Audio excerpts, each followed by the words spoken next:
see,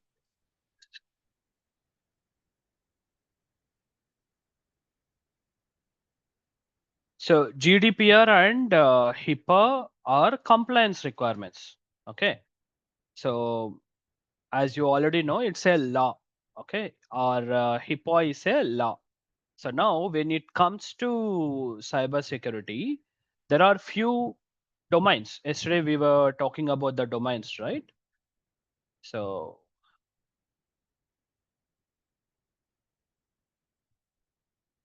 so, so for GDPR or for HIPAA, every domain needs to be covered. For example, let's assume that if any company is, doing their transactions, assume that if it might be a, banking oriented company or financial company, so they need to have a tool called as SIM. They need to put up the logs of all security devices. So now when you come back to security devices, right? So these are all the security devices.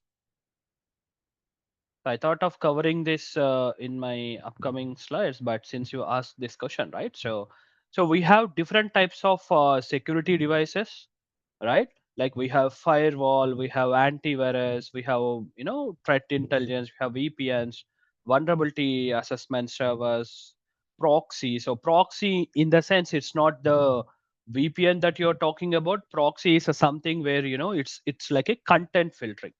Okay, so be it your email, etc., right? So every security device should be configured to SIM, and all the logs should be monitored in SIM. And the SOC analyst who is taking care of SIM alerts, they needs to be taking care of those alerts that have been created, and they will be acting accordingly. Okay, so now the this particular course specifically focuses upon SIM and EDR. Okay, so these are the few tools that are being used in HIPAA and GDPR.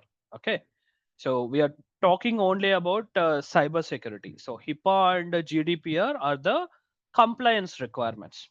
Hope that answers your question, right? So if any company say that we are HIPAA compliant, they should have a dedicated SOC team. If any company says that they are HIPAA compliant or GDPR compliant, they need to have a security and risk assessment team. They should have a asset security and all these teams. Okay.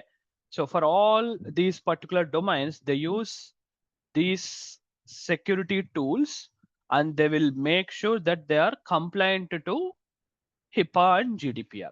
Okay, so if you specifically ask, this is not a compliance course.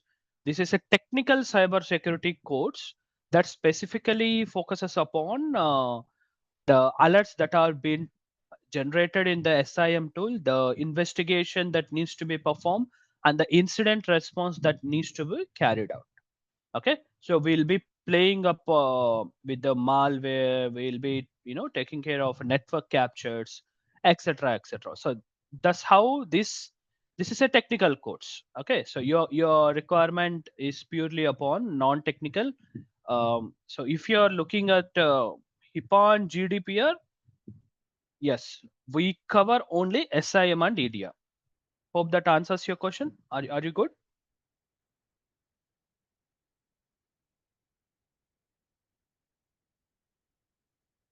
uh,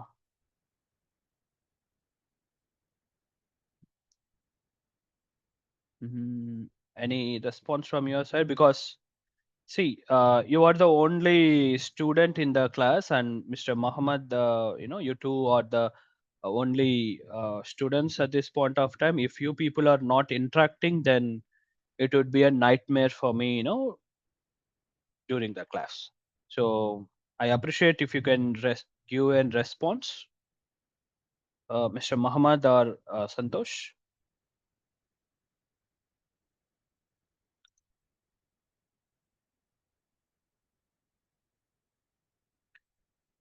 See, without any response from your side, I cannot go ahead. I need to make sure that you are listening to me or you are understanding me? Okay.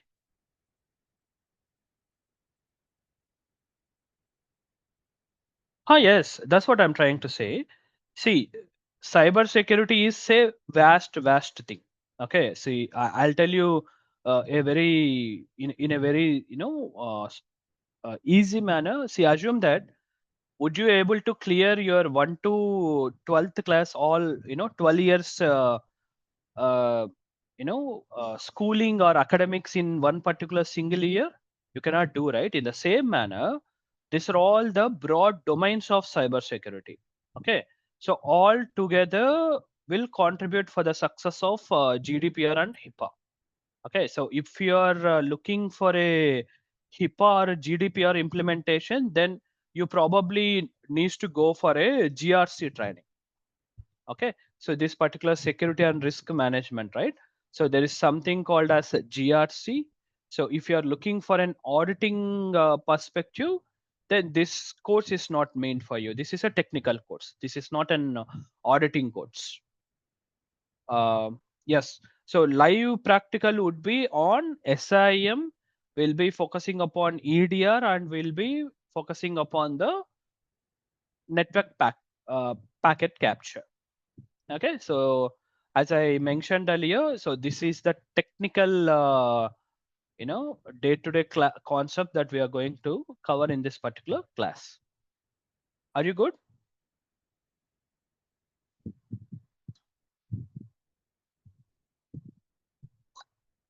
Okay, thank you so much.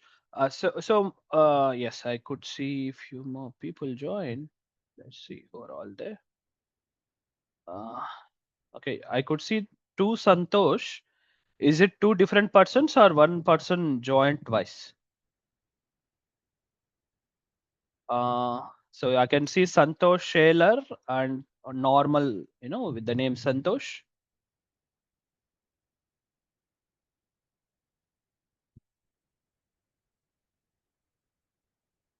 So are you a different person or the same person?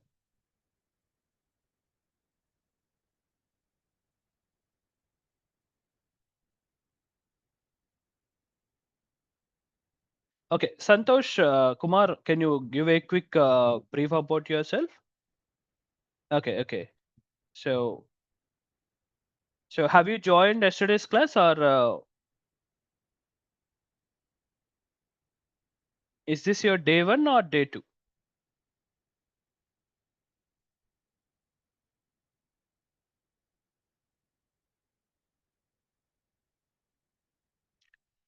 Uh,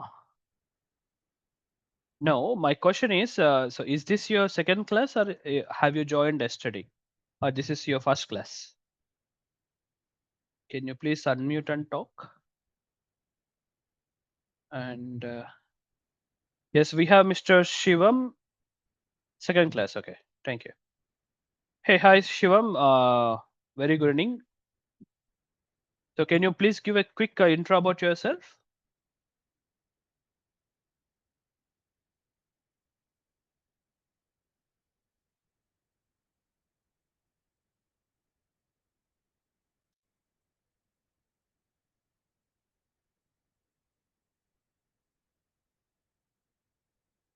Yeah, hi. Sorry, my name is Santosh. So just give an heads up. So I have around 17 years of experience in infrastructure field. So mine is main into Windows and VM platform. So this cybersecurity, what I'm doing is just want to upskill my thing and looking for the future career growth. Yeah, that's about myself. Absolutely, that's great, Santosh. Happy to hear from you. And so, did you also get a chance to look after the demos being shared by the, UpShik Academy? Did you Yeah, get a chance to, plan. go So through I that? missed yesterday also. I joined a bit later 1 hour, and today also. No, I was just trying out a bit late again. So whenever I Okay. join, I'm joining only with the screen. So not so. I've gone So, through the slides okay, which you said, okay. and the course view. And I remember I requested yesterday also for the course view content with upskill. I'm just waiting for that. Okay. Yeah. And did you get a chance to look after those demos been shared by the UpShik Academy team? We Yes, in the same video, right? This is the one which I shared. Yep. Okay. So I'm just making sure that if you haven't understood the concepts earlier, so should I cover back the concept or should I skip them out? Yeah, that's okay since you already covered with many of us. So if someone is new, if they want us to go through that, you can add me on that, no problem. Thank you so much, Santosh. I appreciate that. Thanks. So what about others? So shall we, if you could have went through the demos, shall we skip this or shall we go ahead? Like you want me to, deep dive again or the demo is enough for you? Any response in the chat or at least a thumbs up or something? Shelar or Mr. Muhammad. Okay, first day in your webinar. Okay, fine. This is cool. So yes, so I would like you to all interact with me, talk to me. Unless you do that, I cannot keep this in such a manner. I cannot come to know how this actually going. Okay. So anybody would like to try what actually cybersecurity is? What is cybersecurity? What is information security? Since you people already went through the demos, so anyone would like to try?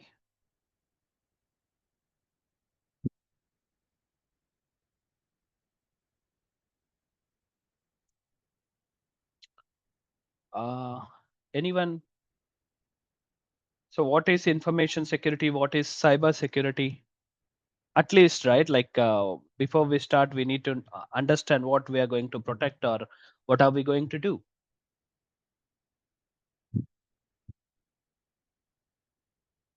Okay, I'll just give it a quick, walk around.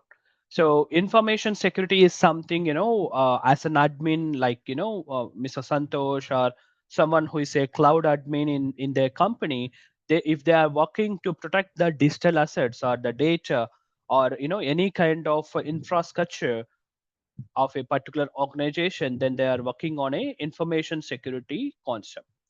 Assume if that particular infrastructure or the data resides in the cloud or it's been available in the public domain or in internet, then it's called as a cyberspace. It's a cyber security.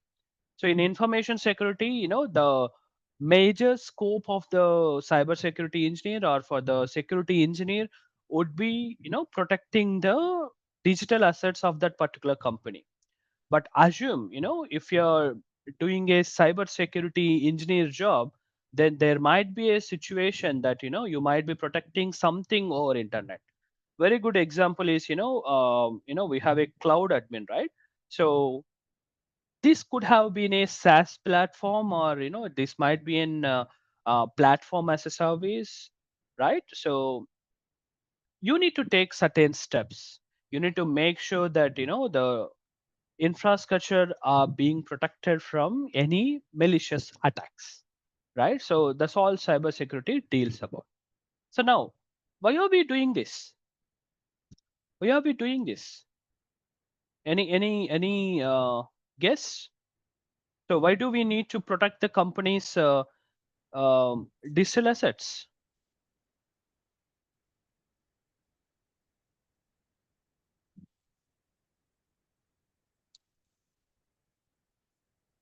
Any anyone would like to try?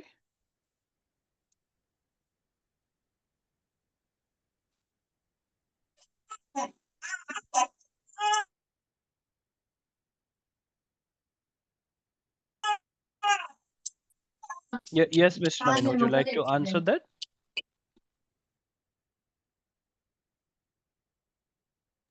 Okay. So we No, all sir. here.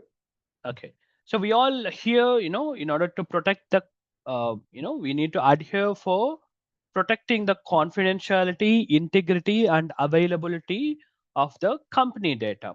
Okay. So what do you mean by confidentiality?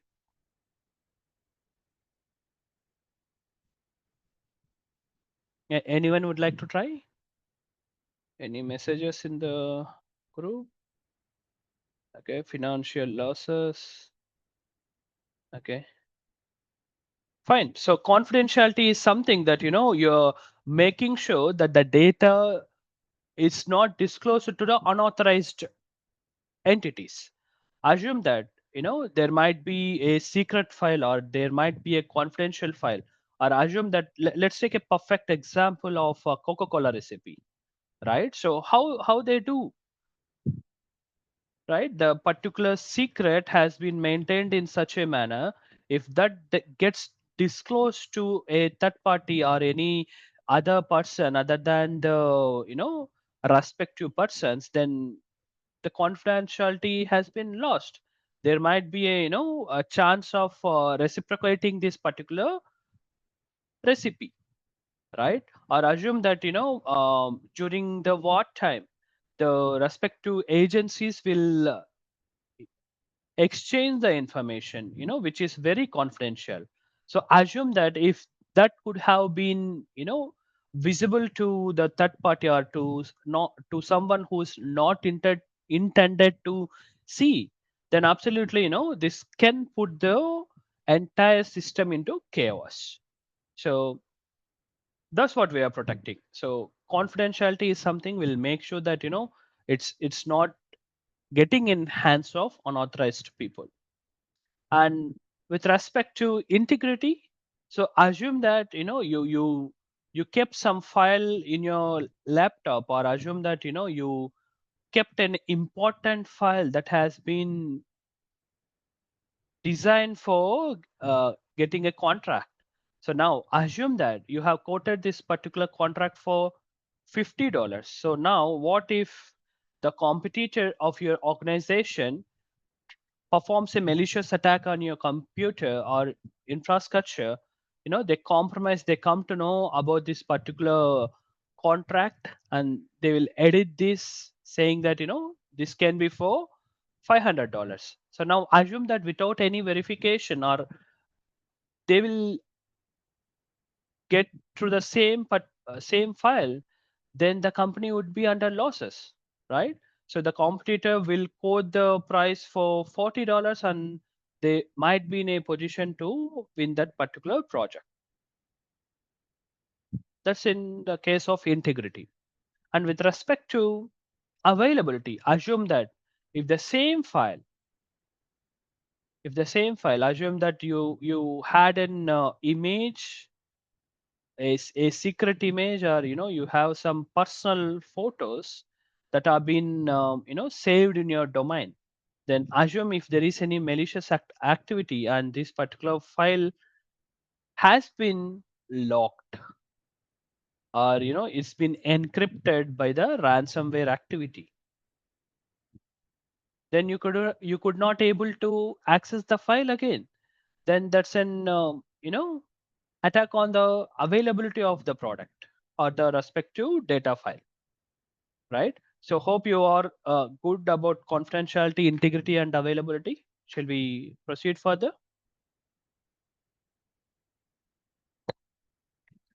So yeah, there is a chart. Uh, okay. Yes, Mr. Santosh. So you're talking about ISO 27001. Yes. So that is information security management services.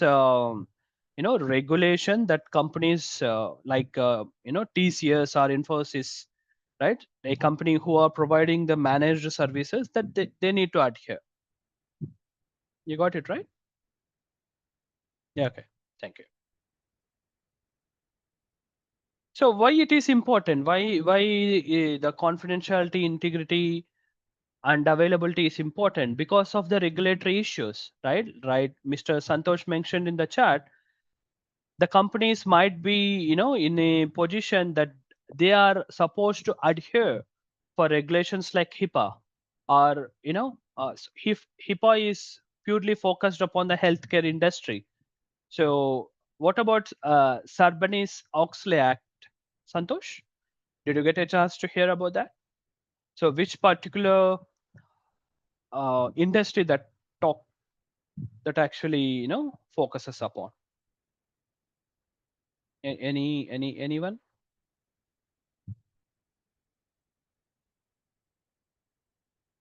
Okay, I take that as no. So Oxley Act predominantly focuses upon financial industry. Okay, and yesterday we were talking about the phone pay, right? So whenever you open phone pay, there is something called as PCI-DSS, that is payment card industry data security standard, right? So uh, not pharma Scheller, it's about Oxley Act is all about financial industry, how the financial transactions been taken care. And yes, so assume that if your confidential information, or your important data has been modified, or if it is not available, that this can be done by making use of malware, or certain malicious program can do this, or DOS attack is a perfect example of availability attack, right? And this can absolutely incur financial losses for the companies. Okay. So any doubts about the scope?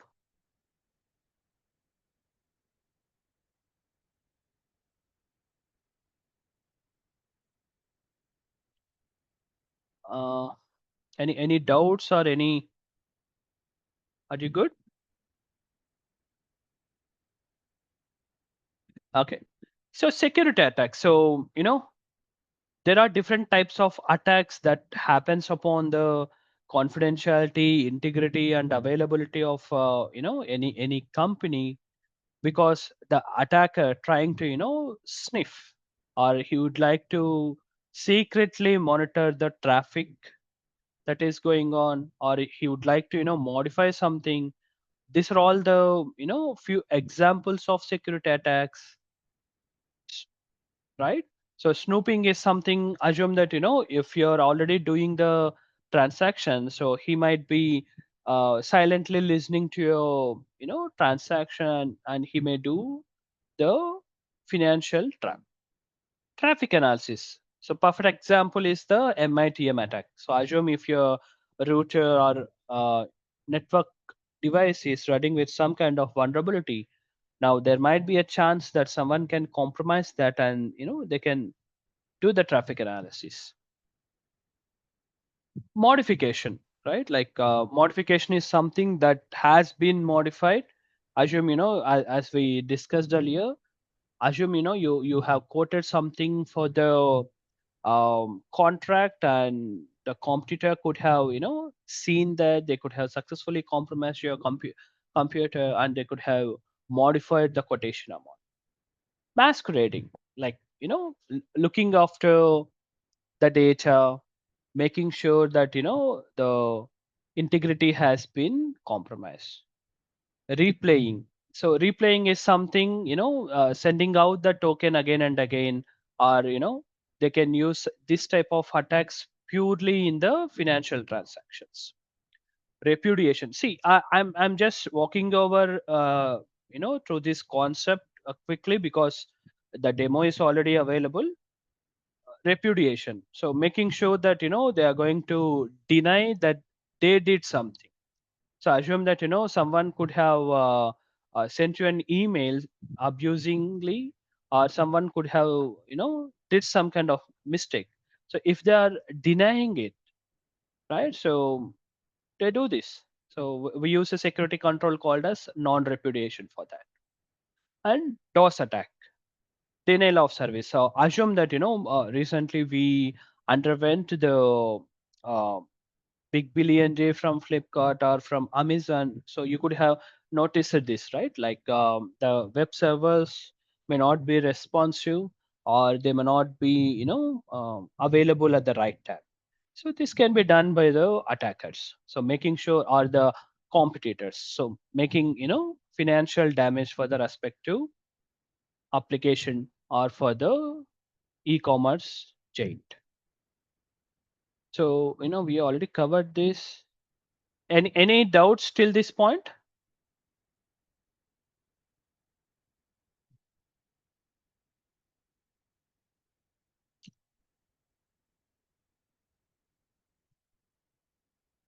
Okay.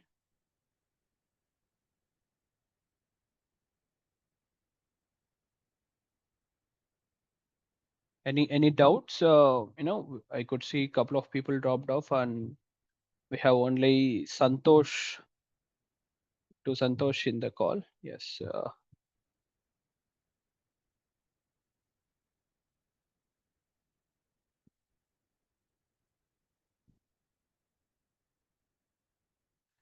See, I'm little bit confused about your short answers. Maybe since you're in a class, can you please make sure that you are in a position to talk?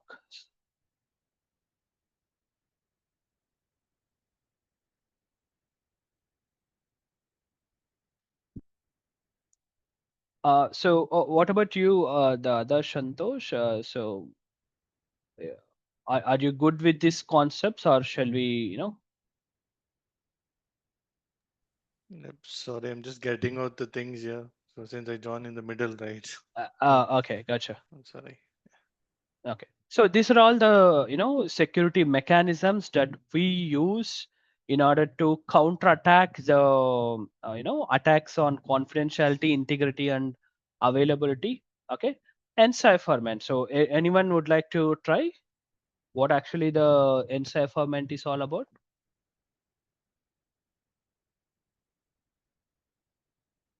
So encrypting something. So assume that, you might be, sending a message saying, hey, hi, this particular message, what you can do, you can encrypt this. So this is in plain text. This is in plain text. And when you put a lock for this, right, the other person cannot able to read it directly. So then this is called as the encrypted one would be called as a ciphertext, right? And plain text and ciphertext.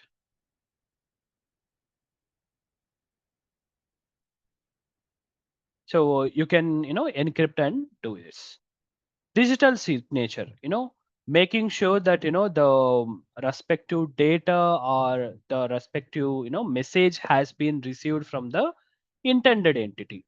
So now, any good example from anyone? um, have you ever seen the digital signature?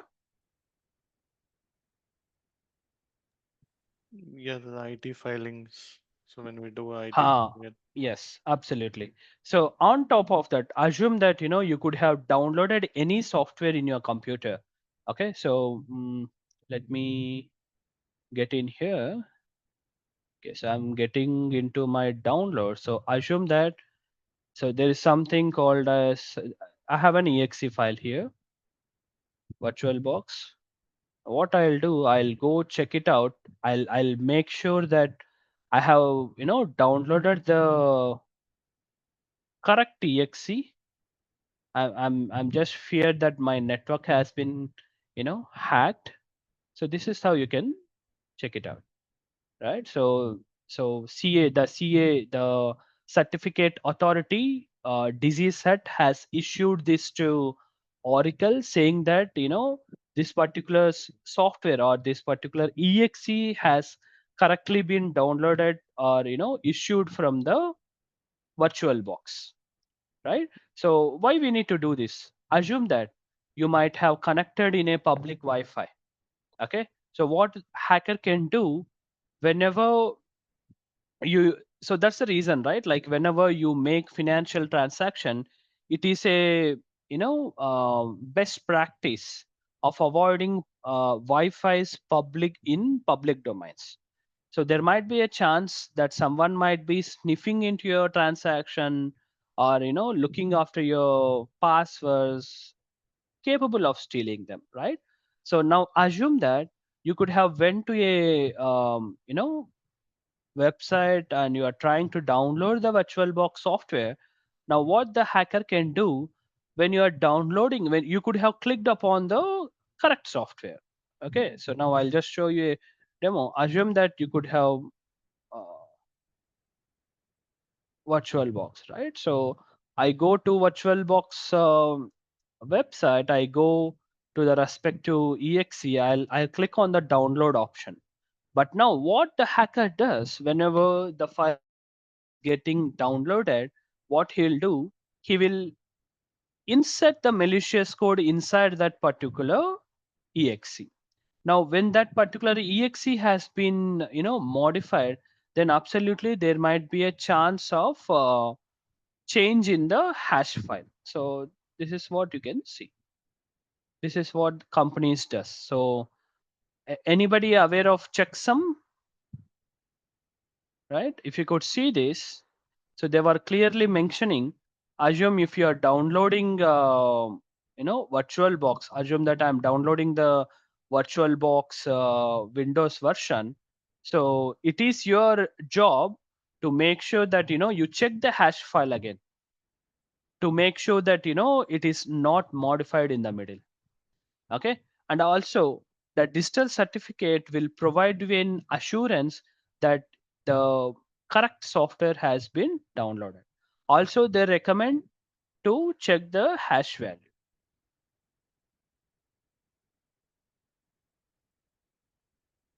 And yes, so the hash value absolutely talks about the data integrity. So assume that if something been modified, absolutely the hash file changes again, and if there is any hash value has been changed, you can verify with the website, and if there is any change in the checksum, then you can think that it is a malicious one, or there might you can suspect that.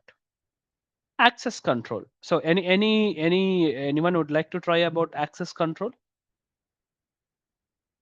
Assume you are in you newly joined in a team, and let's assume that you are in L1. Okay, so we had a cloud admin, right? So he could have already went through this. So now whenever a new person joins, right, or assume if he's a fresher or he's very new to this particular process, then it is always recommended to give basic or read only access for the respective person. And based upon the job role or the responsibility of that particular person, it is always recommended to choose the access control accordingly, so that the damage can be controlled. Authentication exchange. So now um, so anyone they're aware of a PKI? Yeah, a bit have knowledge on that Okay, certificate. okay, certificate, right? Yeah. So now assume that um, you're visiting a website. So how will you make sure that you are actually going to an intended website, Santosh? So who does this job? Yeah, that will be done by the vendor, right? So when we issue a certificate to the vendor, like DigiCert anything, so it gets Mhm. validated from the digital like certificate, and then the data can be validated. That's a great try, but from like think from your perspective. Okay, now assume that you are actually going to a website called as a Flipkart. Okay, now there are chances that many of you could have seen this particular incident recently, right? That a kid has registered geohotstar.com against his name, and the geo company was unable to get a new one in with the same name, because this has been already purchased by that particular guy, just like our phone number, right? So assume that I'll search for Flipkart. All right, now apart from the flipkart.com, you could able to see any other URLs. Won't that happen? Because the domain is registered for flipkart.com only. Yes, I agree with that, but there might be attackers who will try to impersonate like a Flipkart. Assume that just a minute, let me take notepad.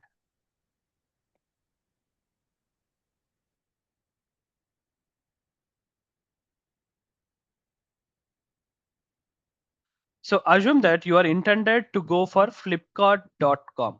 But what hacker can do you might have received spam emails, right?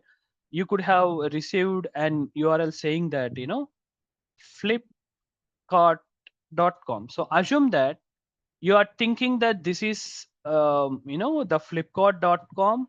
What the hackers can do, they can totally mirror the original flipkart.com.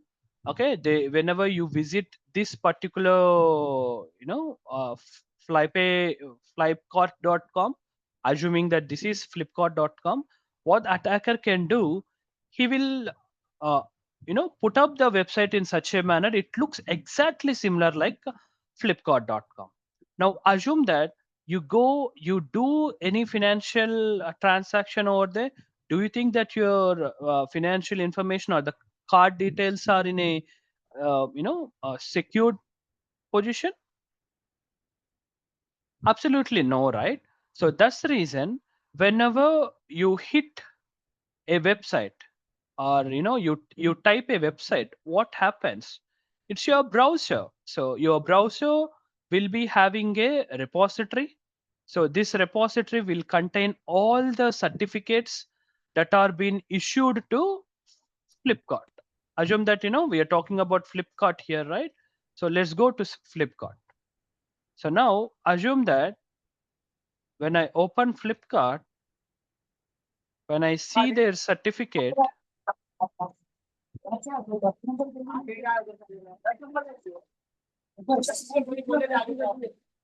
so if I could see the certificate of flipkart.com, this has been issued by global sign, right? So what our browser does, the browser will have a repository.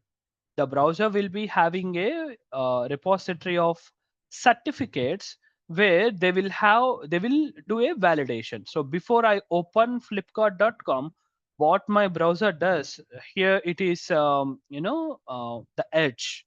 So Edge will check whether this particular website do consist a proper certificate. Okay, and the intended website has been loaded. So assume that if this is something fishy, then immediately you can see an error stating that there might be an issue with this particular website. So that particular security control has been termed as authentication exchange. Okay, and anyone would like to try about traffic padding? Have you heard about this word traffic padding earlier?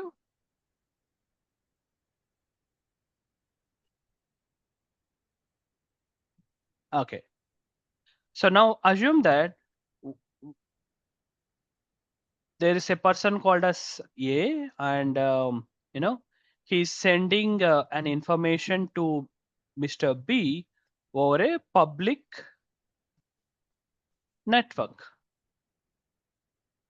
Okay, probably he might be sitting in an airport making use of the Wi-Fi, and he's sending a message to B. Now what happens, the particular packet, the data which has been traversing over the internet or traversing over the network will be transmitted as a packet. Now there might be a chance, so might be the admin, or if there is any bug in this particular router, the person or the hacker who is monitoring all this information, he might be sniffing this conversation, right? So this particular scenario will be called as man in the middle attack. Okay, so now in order to counter this, right, so in certain cases we'll be using the technique of traffic padding, where even if the particular hacker captures your information, he could not reverse it back to get the exact information. Okay, so that means adding the bogus data. Notarization. Okay, so third party assures the information. The same thing, right, happened in flipkart.com. The one which we have seen here, right? So global sign has it's a third party, so between you and Flipkart, saying that so we have verified this particular person and they are good to access or perform your financial transactions. Okay, so any doubts with respect to the security controls that we, or the security mechanisms that we talked about?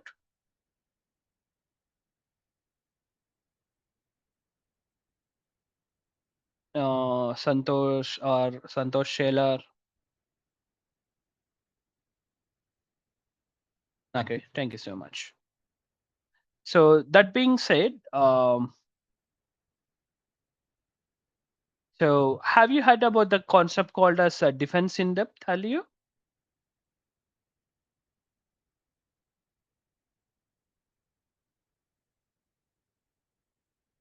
Any response? No, Defense in depth. not from my side. Okay. Okay. So very before talking technically, let's have a very basic understanding. Now assume that you are building a house, right? So do we actually build a room directly next to the assume that this is the street or a you know normal public accessible road. Now assume that this is the area that you are actually building up a home. So is it like are you going to put up the bedroom right in front where you are going to store all your you know personal information or the valuable information? Absolutely no, right? So we are not going to do that. So how we are going to architect this? So this is how we'll do that. So assume that this might be the hall, and this might be a kitchen, or this might be some dining area, and then this might be the most protected area, right? So now, can someone tell me, now assume that you are the owner of this particular house, where are you going to keep the jewels? So will you be keeping the jewels in the living room, kitchen, or in the dining area, or in the master bedroom?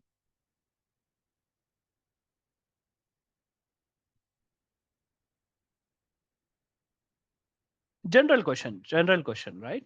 So where are you going to keep up the jewels or the valuables?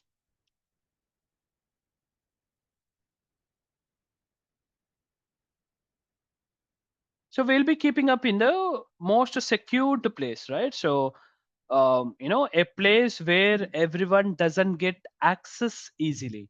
Now assume that you have a guest. He can able to access the living room. He can able to get into the kitchen, or he might get into the dining. So but he cannot directly enter your master bedroom, or the restricted space, right? So assume if someone does that, immediately you get a doubt saying that why is he accessing the most secured location, right? So in the same manner, or assume that if there are any robbers, okay, so who are trying to do a robbery. Now assume if you haven't kept the most valuable jewels in the most secured spot, then you're making their job easier. Assume you could have kept in the living room, or any publicly accessible space, then their job can be done easily, right? So assume that you could have kept in a most secured place, then they need to go, they need to search in and out, they need to make sure that they're actually getting the most valuable things. Okay, now assume that if they're trying to loot it down, now what you are doing, you're actually cutting down their time, you are actually buying some time over there. Meanwhile, you can call to police, or you can alarm to the neighbors, saying that you are under risk, so that you can expect some help. In the same manner, in any company, the most secured spot, or assume that the most valuable information will be exists on the demilitarized zone. So have you ever heard about this word, demilitarized zone? Santosh Shelar, have you ever heard about the word demilitarized zone? Yes, sir. What about that? Okay, so demilitarized zone is the most secure space, or where no one going to get access easily, right? So this is where your most important or critical data exists. So now, how are we restricting the users? Assume that there might be a potential threat. Okay, so now assume there is an bug in your network firewall, or assume that there is an security vulnerability has been noticed. Now, by mistakenly, this, you have missed this, and the attacker successfully intruded into your network. Now, that being said, assume that if you don't have the virus scanner, so the virus scanners here is nothing but the IDS or IPS. We'll be discussing about these tools in detail, but you will be placing a IDS IPS. You will be doing the patch management occasionally, as we discussed earlier. You will be putting up a access control, or account management, or you will be orchestrating that in such a manner that the other person, like putting up a MFA, or putting up certain questions before logging into those particular restricted area, or firewalls, or you may need a special mechanized environment, or a restricted space to connect to this particular demilitarized zone, right? So we'll be in every stage, right? So in every stage, we will be using certain security appliances. See, assume that if the if the virus scanner could have failed, catching this particular threat, then the access control may work. Okay, so assume that this particular access has been given only for the restricted user, then this particular threat cannot able to go and get access directly. Or assume that you could have configured some multi-factor authentication in the architecture. Now, unless he have that get installed in his authorized phone, that is been complied with the organization in tune policies, he could not able to get the MFA code. So this is how you can able to restrict a threat. See, in information security, or in cyber security, no one could able to provide 100% security. Okay, all you can do. Okay, so assume that whenever you are providing a security, you should be in a thought process that the hacker was already inside your network. Okay, so think that you are in a home, and assume that you think that every place there might be a chance of getting stolen the valuable information. Then how vigilant you are going to be, right? You will be making sure that before you go to bed, you make sure that all the doors, all the windows are properly been locked, and you could have used certain kind of padlocks, locking the main door, etc., etc., right? So in the same manner, in information security, whenever you put up a security control, be in such a mindset that the hacker was already in.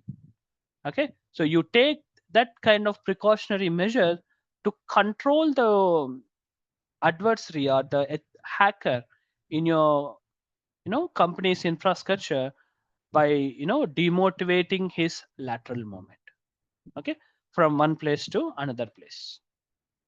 So any doubts about defense in depth? Would you able to understand what I'm trying to say and how we can able to do this out? Okay, thank you, Santosh. Yes. So what we can do? So as I said you earlier, we can perform the security assessments now and often. So the cloud admins, they might be aware of this, or we have you're also taking care of infrastructure, right, Santosh? Like the security assessment, the patch management, they'll do. They will scan the vulnerabilities now and often. They put up a change management, right? They will identify the vulnerabilities for this particular month, and they will test in um, a testing environment, and then they'll deploy for your most important infrastructure. Okay, so try to make sure that it is also a regulatory requirement. Assume that if your particular company has been breached, then it is your responsibility notifying it to the respective authorities. And in this particular course, you will be walking through instant response, how a SOC analyst will be mitigating them. And with respect to the application, securing the application, as we said, right, multi-layered approach is nothing but the defense in depth. Okay, so there is no single solution. Okay, there is no single solution that can protect the entire enterprise.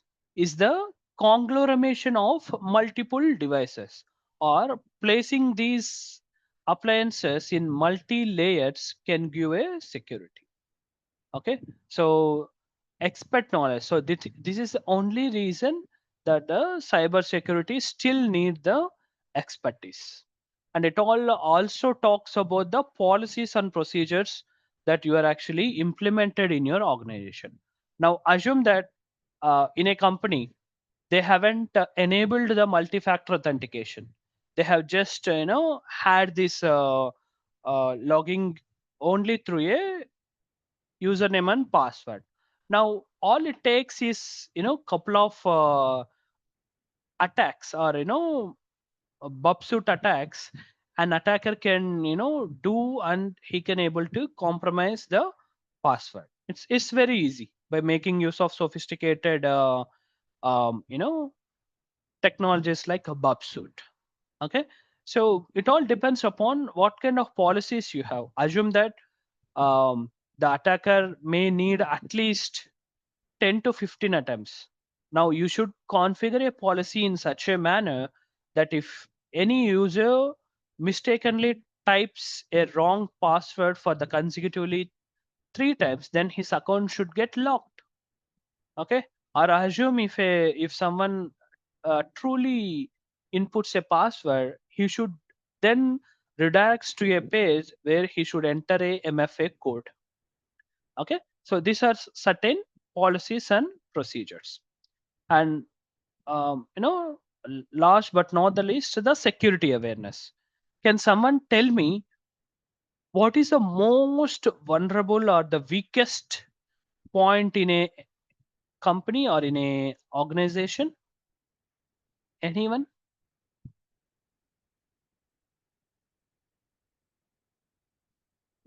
Be it an application, or be it anything you are aware. What could be the most vulnerable point that attacker can target?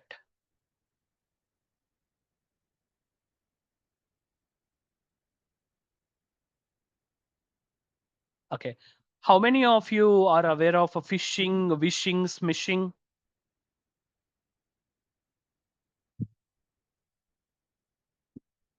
Okay, so it's the humans, right? Is the insider threat, or it's the employees who are very vulnerable for attacks. Okay, no matter how sophisticated technology, how costliest technology that you use, unless if the employees does not have the awareness of not clicking on a phishing link, then absolutely it is useless of having all the sophisticated technology. No matter how strictly you have configured your security appliances, it still makes a way for the attacker. Okay, so security training for all the levels. Assume that someone who's already working, you might be aware that you may need to undergo certain kind of trainings to make sure that you are vigilant up to the cyber security. And continuous education, the cyber security teams, they need to educate through different campaigns. And I'm not sure if you are aware, October is the cyber security awareness month. So companies takes uh, all their campaigns in this particular month, and they will try to empower the users.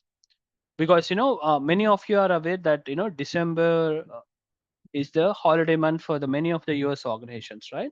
So that's the most vulnerable time where the hackers will send out phishing, or they sometimes do the phishing too, sending out some certain kind of links asking the users to click it out. Okay, so any doubts here? Any doubts, Santosh, Muhammad? Any doubts? So far, good. No. Okay, thank you. So that being said, we can stop here. I know it's already 9:40, so we can stop here. If you don't have any questions, we can wind up. Or if you have any questions, I'll be happy to answer you.